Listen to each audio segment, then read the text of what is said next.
ka ndërhyrë dhe do të bën një përpjekje që t'i ftoj subjektet politike që të ulen dhe të bëjnë kompromis në këtë rast. Tashti, cilat janë pritjet dhe në deklarimet e mëparshme kam thënë, unë e shoh vetëm një pjesë të vazhdimësisë së rikonfirmimit që subjektet politike do t'japin nga qëndrimet e tyre që kanë kërshik kësaj situate.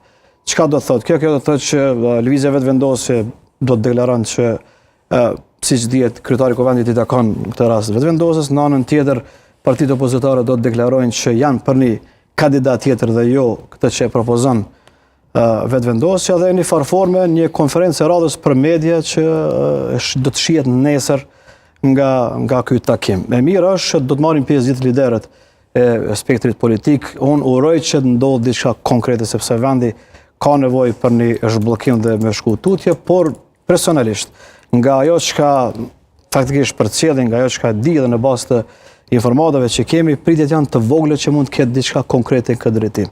Presidenti në farforme edhe me kushtetutë është e kufizuar që t'i ofroj opsionin ngadalje prej krizës, sepse nuk mund t'i thot partive veproni kështu ose ashtu, po që t'i bëj presion, po e them kështu, politik pozitiv që të gjej zgjidhje në bazë të një kompromisi që duhet shkohet tutje.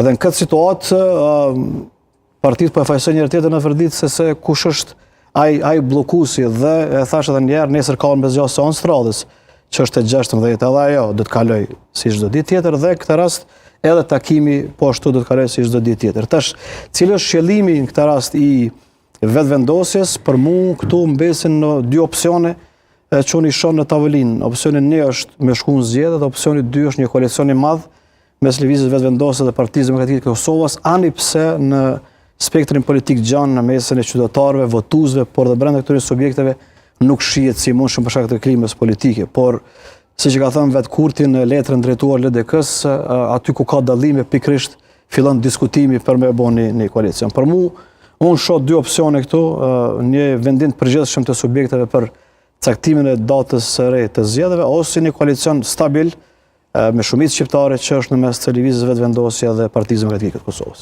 Rejgjaj, për juve, takimin nesër, pritshmëritë rreth këtij takimi? Realisht, kur kemi diskutuar për ngërçin edhe për problemin që është shkaktuar, kemi diskutuar dhe gjithë të besoj që është një farë lloj konsenzusi që problemi është politik dhe nuk është procedural. Ne nuk kena probleme as procedurale, as kushtetuese, as ligjore. Domethënë gjithçka është e qartë në rrugën drejt konstituimit të kuvendit. Edhe kur kanë filluar me